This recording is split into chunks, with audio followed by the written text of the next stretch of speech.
कायेन मनसा बुद्धया केवलैरिन्द्रियैरपि योगिनः कर्म कुर्वन्ति संगं त्यक्त्वा आत्मशुद्धये।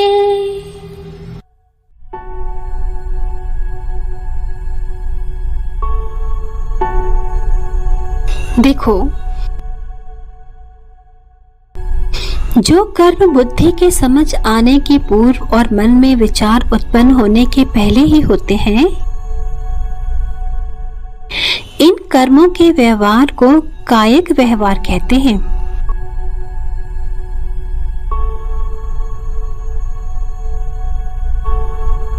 यही बात मैं तुम्हें बहुत ही सरल तरीके से बताता हूं, ध्यान पूर्वक सुनो।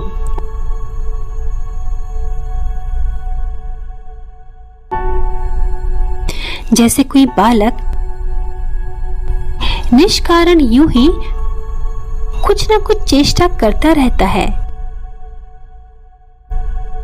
वैसे ही योगी जन मन में किसी प्रकार की वासना न रखते हुए केवल शरीर से ही कर्मों का व्यवहार करते हैं। फिर जब पंच महाभूतों से निर्मित यह शरीर निद्रावस्था में रहता है, तब मन वैसे ही अकेला अपना समस्त व्यापार चलाता रहता है जैसे वह स्वप्न अवस्था में करता है।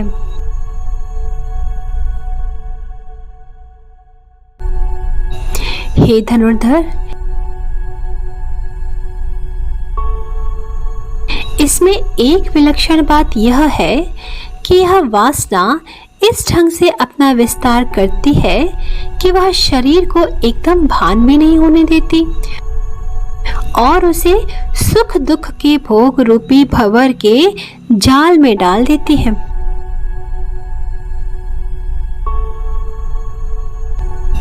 अर्थात सुख दुख को भोगने के लिए बाध्य करती है।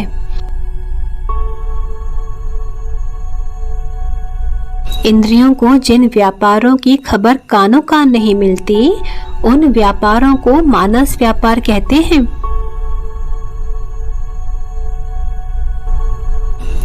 योगी जन इन मानस कर्मों को तो करते हैं,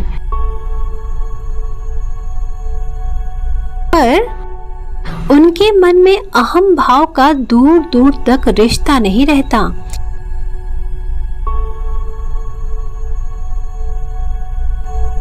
इसलिए वे कर्म उनके लिए बंधन कारक नहीं होते।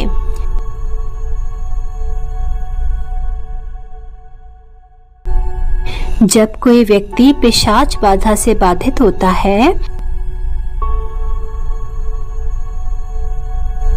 तब उसकी ऐन्द्रिक चेष्टाएं विक्षिप्त सी जान पड़ती हैं।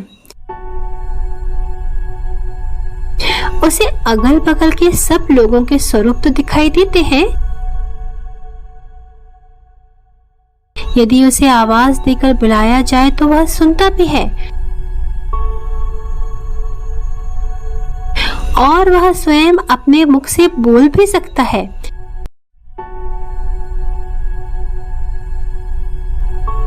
किंतु देखने से यह नहीं ज्ञात होता कि वह कुछ समझता भी है।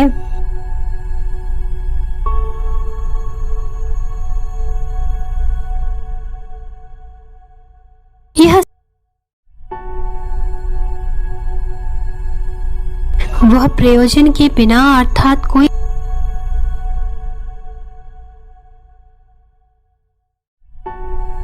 वे सब कुछ इंद्रियों के कर्म हैं।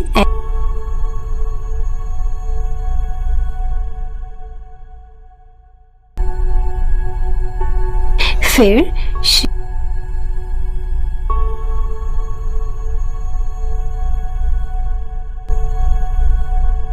सब जगह जानने का जो कार्य है,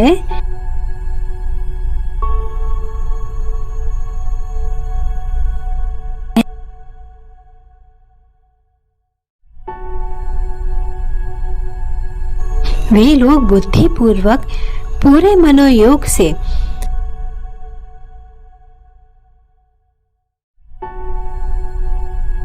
पर अपनी निष्कर्म वृत्ति के कारण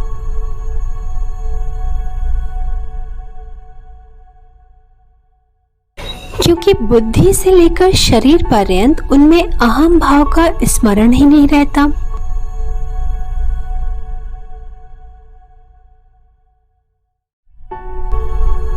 और इसलिए वे सब प्रकार के कर्मों का आचरण करते हुए भी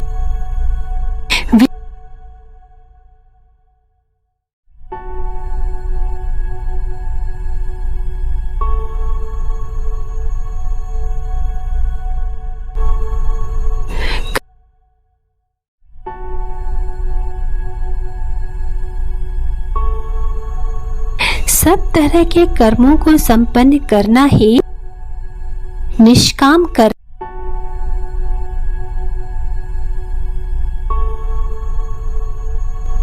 और गुरु कृपा से मिलने वाला यह रहस्य ज्ञान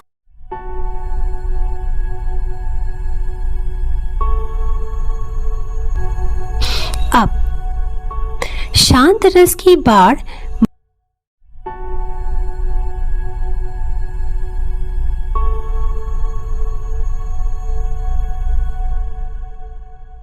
बोलने से अवर्णनीय का भी व्याख्यान करने में आया, अर्थात जिसका विवेचन करना अत्यंत कठिन है उसका विवेचन हुआ।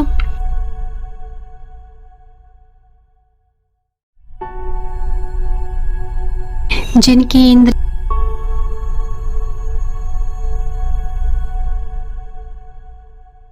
उन्हीं को यह सुनने की योग्यता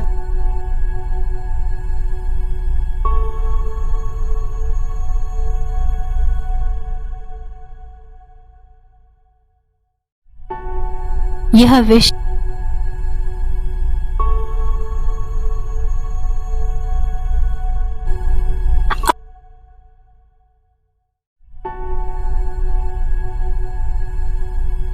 यदि कथा का सूत्र ऐसे ही छोड़ दिया जाएगा तो श्लोकों की संख्या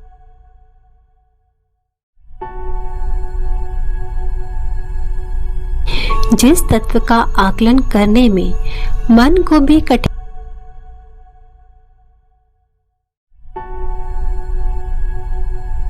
और बुद्धि भी जिसका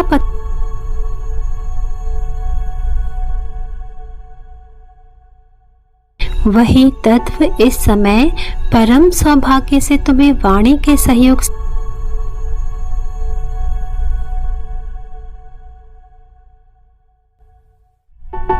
जो तत्व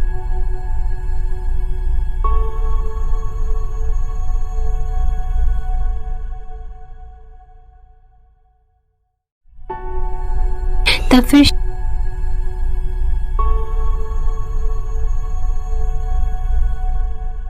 अतः अब इन सब बातों को छोड़ करके मूल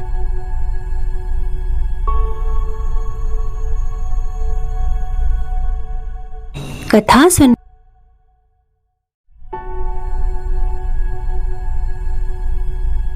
श्री निवृत्त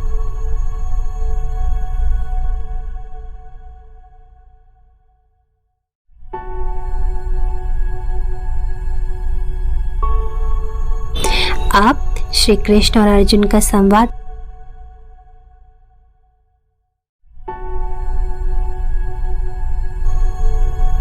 तत्पश्चात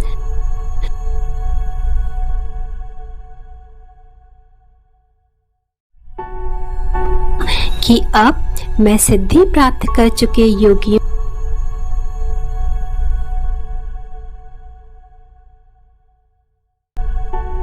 उसे मन लगाकर सुन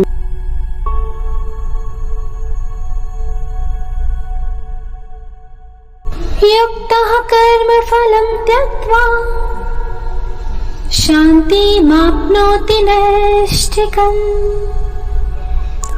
अयुक्तः कामकारेण फले सक्तो निबध्यते।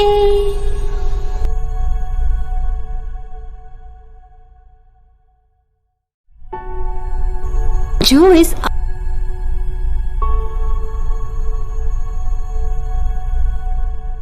और जिसके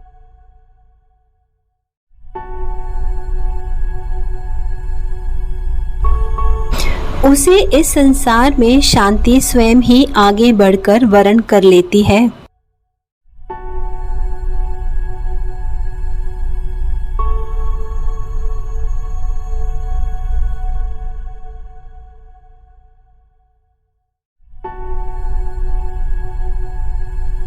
जो लोग आत्मयोगी नहीं हैं, वे लोग कर्मों की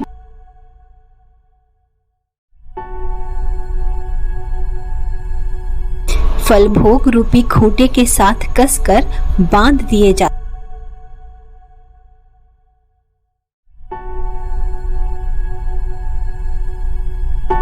प्रसिद्ध श्री ज्ञानेश्वरी के अमृत वचनों का पुण्य श्रवण करते रहे एवं इस निःशुल्क किंतु अमूल्य वाणी का लाभ अपने सभी इष्ट मित्रों को भी पहुंचाते रहे।